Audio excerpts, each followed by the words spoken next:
Sound check, sound check.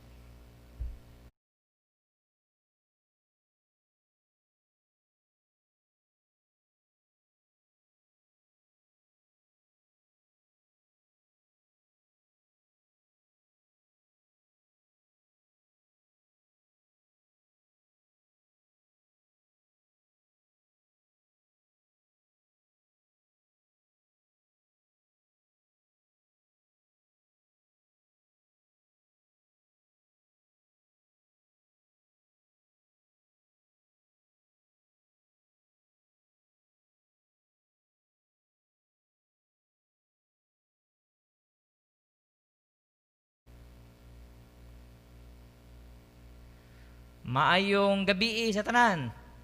Welcome sa atong panagtigom, sa atong pagsimba niini nga kagabhion, midweek service dinhi sa ato nga simbahan. Og salamat sa matag usa nga mi appeal nining atong pagsimba karon. Og bisan kanang naa sa inyong panimalay, salamat sa inyong pag switch on sa inyong gadget, sa inyong Facebook Live or sa inyong mga sa cellphone ninyo o sa inyong mga computer, sa inyong laptop. So welcome to our worship service tonight, and it is my prayer that we will be blessed by our worship together. Ang Ginoo sa malipay ni atong gibuhat karon. Alang sa pagsugod sa ato nga pagsimba, akong basahon ang gisuwat ni Juan, Kapitulo 4, versikulo 24 ng kanayon. Ang Dios Espiritu o ang mga magasimba kaniya kinahanglan managsimba diha sa Espiritu o sa kamatuoran. Atong awiton ang atong unang awit, Paglipay ang Ginoong Hari.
Magampo kita. Labing gamhanan o silimbahon namo nga Ginoo, Dios nga anaa sa mga langit o ania usab dinhi sa kalibutan, ania sab sulod sa among kinabuhi. Salamat Ginoo nga kami imong gitigom aron nga makapadayod nga magaalagad kanimo. Salamat o Dios nga ikaw nagabantay kanamo ug nagahatag og mga maayong panglawas nga kami o Dios nakapadayon nga nagaalagad, nakapadayon Ginoo nga nagasimba o magadayeg kanimo. Salamat sa mga kinabuhi nga imong gibantayan bisan nga kami imong gilikay sa tanang matang sa mga kadautan, ug salamat ining tanan. Gidayeg namo ikaw o Dios, ikaw among gisimba, ikaw ang among gihimaya o gihatagan sa pasidungog tungod sa daghan kaayong mga kaayuhan nga imong gihatag diri kanamo nga imong gipakita. Dalaygon gid ikaw o Dios. Panalangini kining among panagtigom, panalangini o Dios ang matag usa bisan kanang naa sa ilang panimalay nga ikaw Ginoo uban usab kanila sama sa imong pag-uban kanamo. Ang uban o Dios nga naa nagabiyahi, ang uban Ginoo ana ay gipangbuhat apan nagatan-aw midungan og simba namo bisan diha sa online, dinhi sa online nga panagsimba Ginoo o nga ikaw magapanalangin nga magamit kini o Dios alang sa paghimaya kanimo sa pagpahayag sa imong kabubuton diri kanamo. Panalangin ni kaming tanan kini among gihalad uban sa pagpasalamat sa ngalan ni Jesucristo nga among Ginoo ug manluluwas. Amen. We will go on with our scripture reading. If you have your Bible with you, please open it with me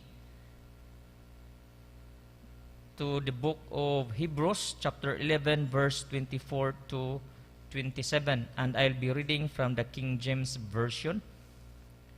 Hebrews chapter 11 verses 24 to 27. By faith Moses, when he was come to years, refused to be called the son of Pharaoh's daughter, choosing rather to suffer affliction with the people of God than to enjoy the pleasures of sin for a season, esteeming the reproach of Christ greater riches than the treasures in Egypt, for he had respect unto the recompense of the reward. By faith he forsook Egypt, not fearing the wrath of the king, for he endured as seeing him who is invisible. May the Lord add more blessings upon the reading of His Word. Maayong gabi pag-usab, mga igsoon ko diya sa Ginoo. Ang atong paghisgutan karon, ato kini siyang gipahaom mahitungod sa pagtuo. Pagtuo nga diin maoy naghatod og usa ka desisyon. Desisyon sa usa ka tawo nga ang imong himuon nga desisyon karon mao kini siya ang maghatod nimo ngadto sa imong kaugmaon. So, in other words, your decision right now will determine your destiny, your destination, and your direction. Now, we will be talking about the life of Moses.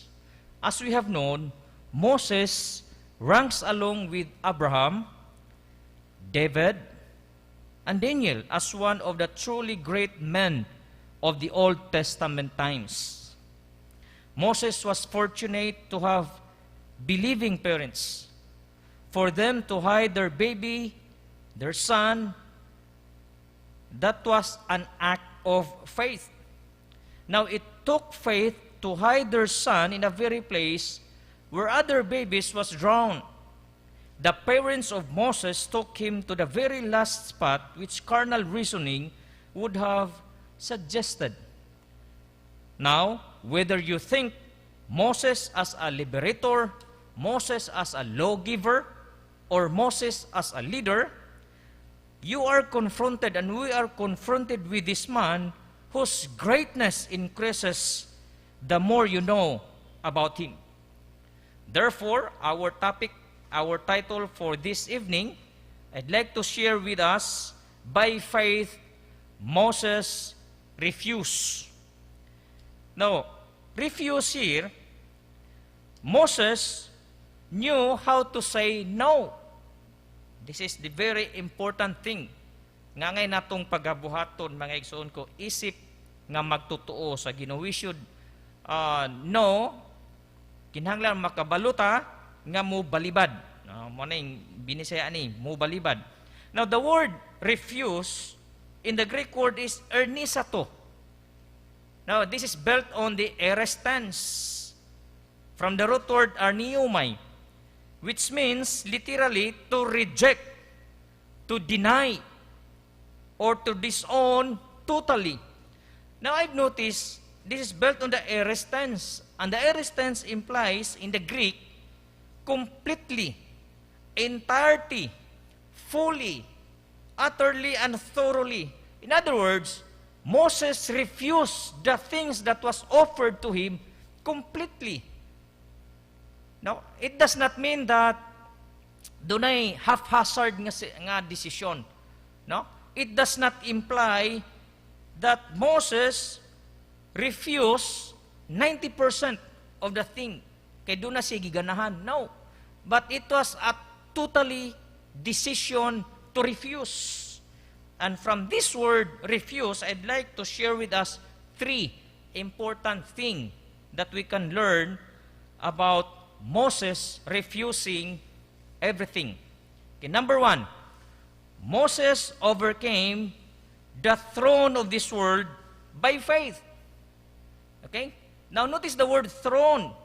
In verse 24, Hebrews chapter 11, verse 24, it said, by faith Moses, when he was come to years, refused to be called the son of Pharaoh's daughter.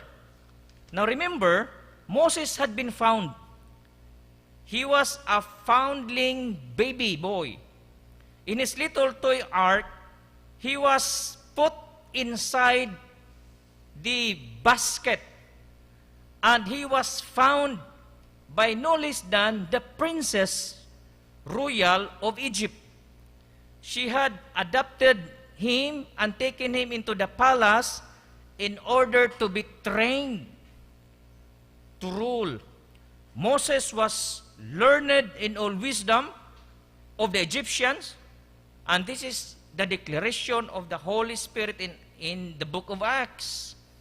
Moses was trained in all arts, sciences, religion, history, and the craft of war of the Egyptians. Moses excelled in them all. Sa lain nga pagkasulti, maigsoon ko, mauni, nga si Moses, gibansay siya dito sa Ehipto, sa tuyog tungong aron nga siya maoy mulingkod sa trono sa paraon, siya musunod. Okay? Siya musucceed, musunod sa hari, mulingkod sa trono. Okay? But remember this, ingon din when he was a grown man, sa diha nga mitubo siya, midako siya, the throne itself appears to have been offered to him because Moses was being trained already. Ni-mature na siya ba? Ni-mature na siya. Niya, aduna na siya kagalingon nga desisyon, pwede na gid unta siya nga mulingkod as king of Egypt. No? Okay? He was offered the throne. It is a life of luxurious ease, a command over man, accompanied by the half-deification, which in those days, heads a new king were his for the taking. And remember this, and notice this one. Moses refused them all. Okay? Gibalibaran totally ni Moses. Wala niya gidawat. Now, this is one of the great temptation nga ato nga pagatubungon. Ang posisyon ba?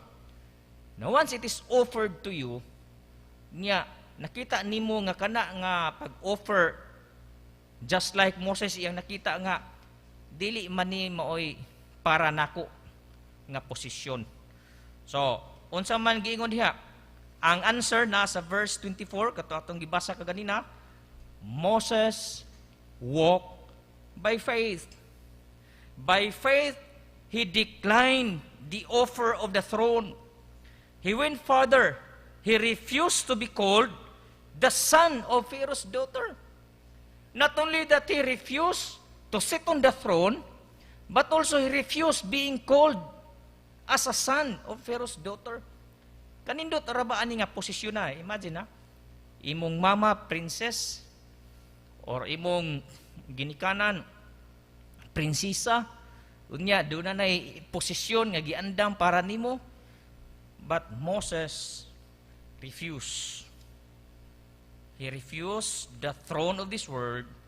Moses cut himself off from the promising career as an Egyptian.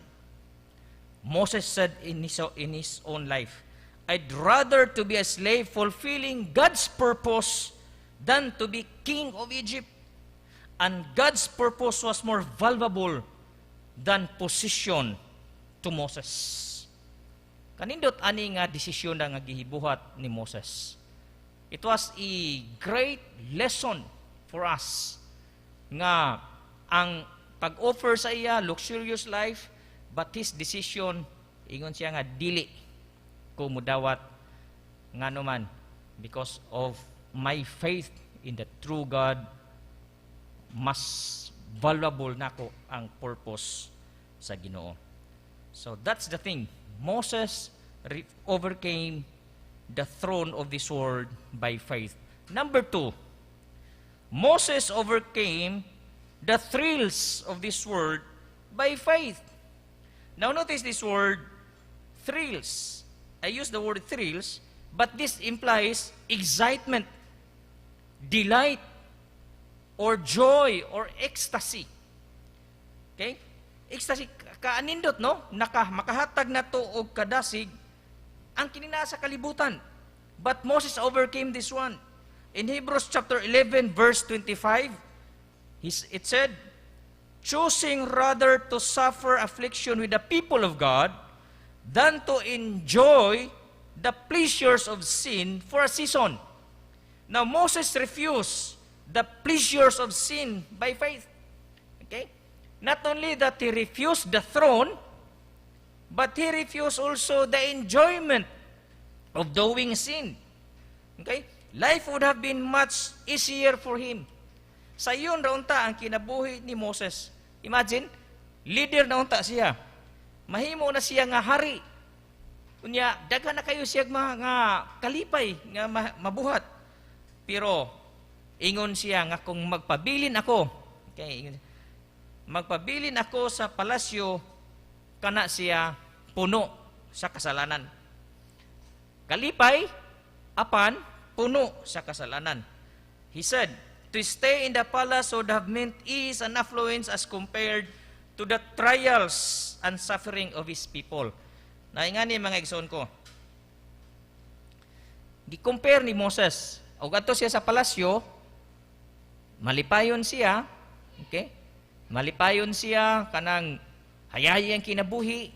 Pero pagtanaw niya sa mga katawhan sa Ginoo nga iyang igsuon, puno sa mga pagsulay, puno sa kalisdanan. That's why naghimo siya og desisyon. Unsa man iyang desisyon? By faith, he refused to enjoy his life in his own way and chose to employ his life in the will of God. So mas gitagaan niya og kabugaton ang kabubuton sa Ginoo kaysa kalipay dinhi sa kalibutan. Okay? Ang kalipay dinhi sa kalibutan, dinira sa kalibutan. Ingon dinhi, by faith he chose to live his life for the eternal. Okay? So, he was not looking here, but he was looking ahead. Gitanaw niya ang nasa unahan. Okay?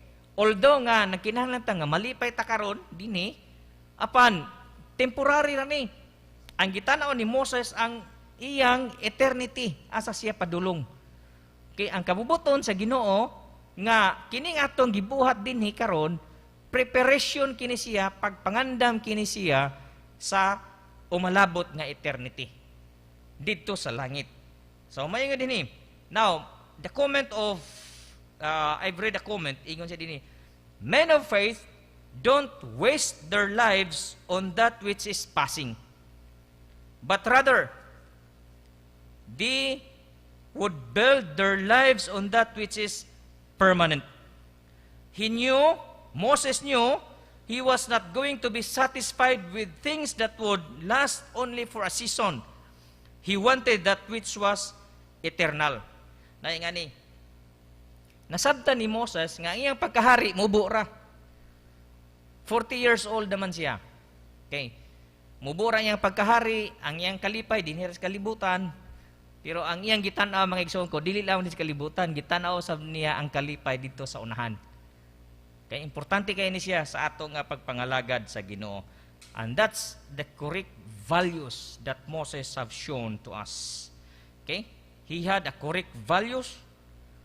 Moses had a correct values. You have to settle this issue. Kinahanglan ato kini siya nga tan-awon ang unsa ang value nato. Unsa nga atong purpose sa atong kinabuhi. Samtang nga kita nga nangalagad sa Ginoo, maningkamo ta nga mahayahay ang atong kinabuhi. Maningkamo ta nga maanindot ang atong dagan sa atong kinabuhi, pero hinumdumi nga kining atong pag-value karon, preparation kini siya or pagpangandam kini siya sa umalabot nga mao ang eternity or ang eternidad nga giandam gisaad sa Ginoo sa ato. God's people were more valuable to Moses than the world's pleasure. Okay? Hinumduman nato kini siya nga gitagaan o kabugaton ni Moses ang mga tao sa Dios kaysa iyang kaugalingon nga kalipay. Iya nga gitan-aw nga kung siya muduyog sa kalipay sa iyang kaugalingon, wala siya magtan-aw didto sa mga katawhan nga kauban sa Ginoo nga nangalagad sa Ginoo. Mga igsoon ko, dinhi lamang kana sumala pa ni Moses.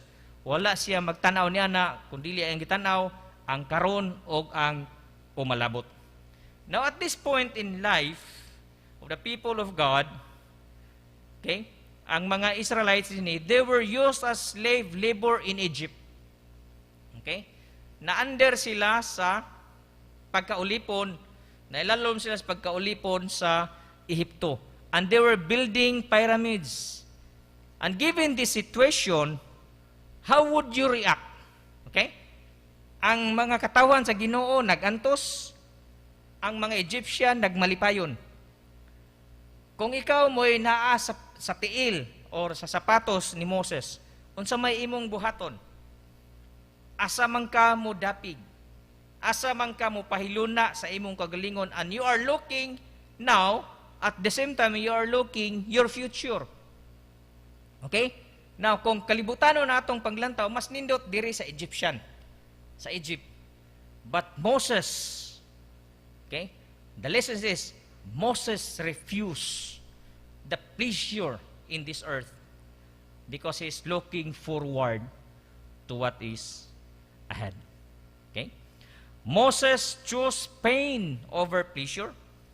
He chose discomfort over ease. Why? Because he contended people are more valuable than pleasures. Moses heard the cries of the people of God, and he reckoned people were important than pleasures. Moses knew that pleasure, like possession, does not last forever. This is only for a season according to our verse. This pleasure in sin is only a short time. There is pleasure in sin. Nindot ta malipay man ta makabuhatag sa malipay, pero mubo ra na nga kang kalipay mga igsoon ko. It does not give us lasting joy. Why? Because the lasting joy is in with the people of God, og labi na sa imong pagtuo diha sa Ginoo. Moses by faith decided he would go with the people of God because people are more important than his own pleasures. Thirdly and lastly, Moses overcame the things of this world by faith. Okay? In Hebrews chapter 11, verse 26, it said, esteeming the reproach of Christ greater riches than the treasures in Egypt, for he had respect unto the recompense of the reward. Verse 27, by faith he forsook Egypt, not fearing the wrath of the king, for he endured as seeing him who is invisible. Now notice this word esteeming. Sa maning esteeming mga igsoon ko. The word esteeming literally means to weigh in the balance. Okay? To consider the option. Evaluate the worth. Okay? Kini nga meaning. Consider the value. Or to judge, to make a verdict. Gipilian niya, gitimbang-timbang niya. Sa diha nga iyang pagtimbang-timbang, mga igsuon ko, he consider the values of his decision. Okay? Unsa man ka ang iyang nga desisyon, ingon din ang decision Moses, he considered God's will of greater value than all the things in Egypt. The very things that people spend their lives trying to get, Moses rejected. Okay? Nganong gi-reject ni Moses? Tungkol kay naghatag siya kabugaton sa value sa Ginoo. Sa butang nga gihatag sa Ginoo kaniya.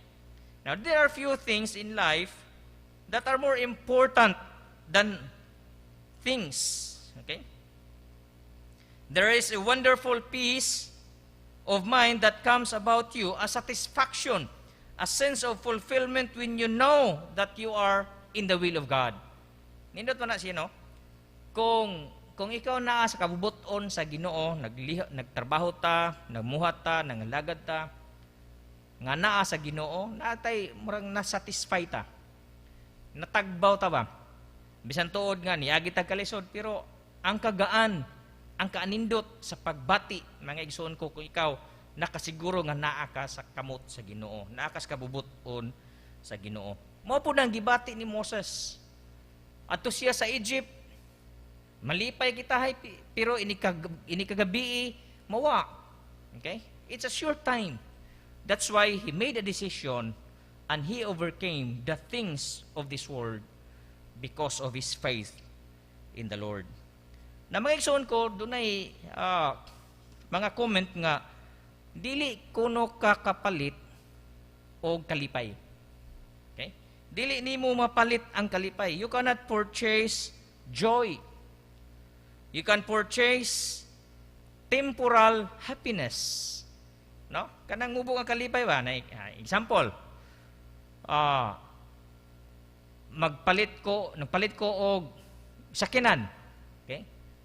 Pagpalit na ako og sakinan, nindot kani nga sakinan akong gipalit.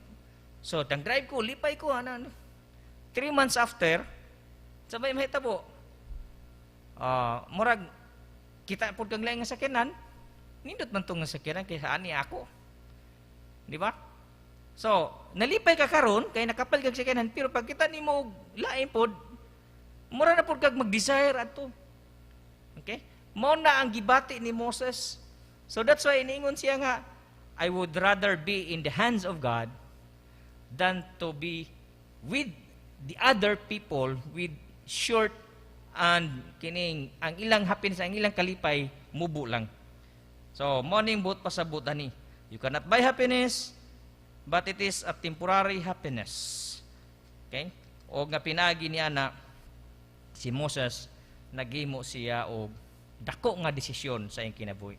That's why ang atong topic, atong title, by faith Moses refused.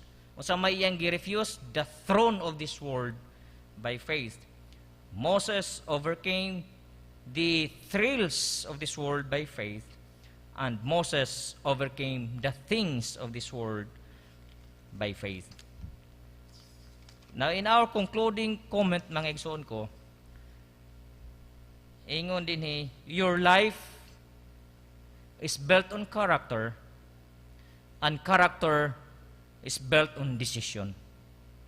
Decisions are built on values, and values are built on vision. And what is vision? What you have your eyes on. Kung unsa ang imong gitanaw, kung unsa ang imong gifocus, okay?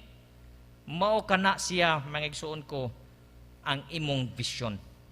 And Moses made the right decision. Moses had his values right because he had his vision right.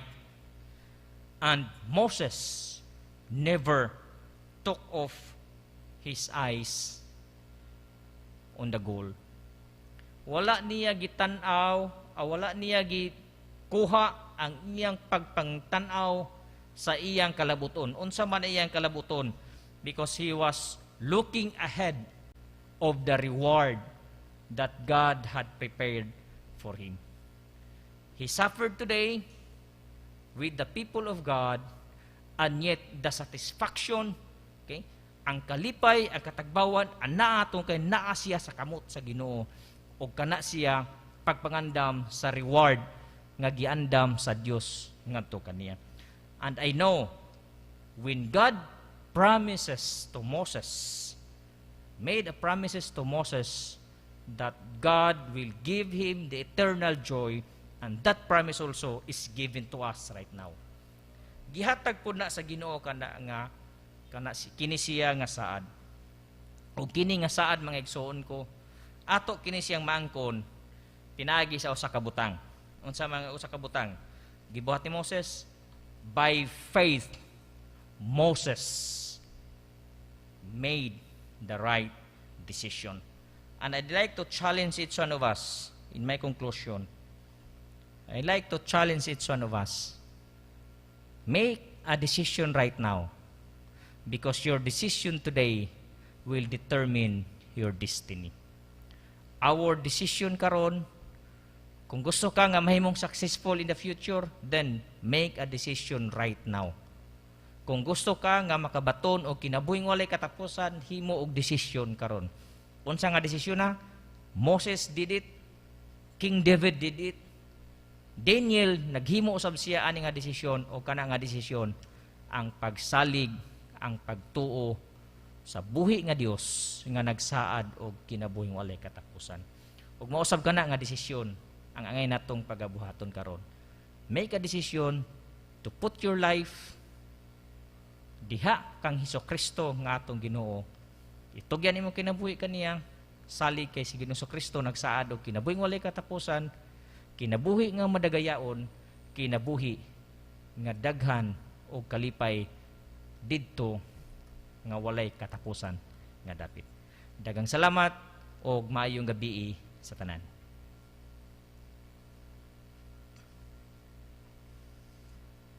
Sa pagpadayon sa ato nga simba, atong ihatod ang atong mga halad ngadto sa Ginoo, ang pulong sa Dios nagkanayon. Karon timan-i ninyo kini, siya nga nagapugas og tagidiyot, magaani og diriyot. Siya nga nagapugas og dinaghan, magaani og daghan. Ang matang usa maghatag sumala sa pagbuot sa iyang kasing-kasing, kay ang Dios nahigugma sa malipayong maghatag. Atong ihalad ang atong mga saad, mga kapulo ngadto sa Ginoo.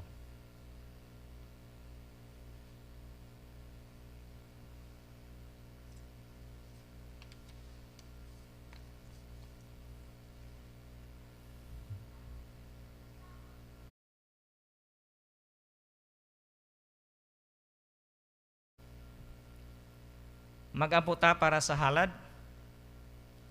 Salamat Ginoo sa matag-usa nga nagahatod sa ilang mga halad, ug bisan na Ginoo sa makasing-kasing nga manggihatagon. Salamat sa magkamot usab o Dios nga mihalad bisan sa ilang kinabuhi. Mitugyan sila sa ilang pagtuo kay Hesukristo, ug nga sila usab o Dios mihalad sa ilang kaugalingon. Nagaampo ako Ginoo nga imo silang gamiton, ug imong gamiton ang among kaugalingon. Gamita kining mga halad Ginoo, panalangini ang matag-usa kanamo nga kami o Dios nga magapadayon nga magalagad kanimo pinaagi sa pagpadayag nining paghalad o nga kini nga halad Ginoo alang usab sa imong mabulhaton ug alang sa imong kahimayaan. Salamat ning tanan sa ngalan ni Ginoong Kristo. Amen. Manindog tang tanan og atong awiton atong closing hymn, It Is Well With My Soul.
Father, we would like to thank you for the messages that we have heard. We thank you for your people that showed to us their exemplary lives, like Moses, David, Daniel, and all of them, O God, just like Elijah. We thank you that you have been using their lives so that we, as we look at on their lives, we can get many lessons from their lives, O God. And we thank you for your word. And even, Lord, for the message of the song, that it is really well our soul as we put our lives, as we put our faith in the Lord Jesus Christ. We thank you for being with us right now. We thank you, O God, for the lives of our members of this church, those who are present, and even, Lord, those who are worshiping with us in their houses, in their workplaces, and everywhere, Father God. We thank you for the success of this worship service. We thank you, O God, for the moving of the Holy Spirit. And we thank you for your presence. Your presence is here, and at the same time, your presence is with them, to those who are worshiping with us. And so, Father, we pray for your blessing upon them and upon us, O God. We pray for your guidance unto us. And we pray, Father, for your protection upon us. Salamat, Ginoo, ni ining tanan, o nga ikaw lamang ang among gidayeg, o ikaw lamang ang among gisimba sa tibok namong mga kinabuhi. And now, the grace of our Lord Jesus Christ, the love of God, and the fellowship of the Holy Spirit be with us all, now and forevermore. Amen.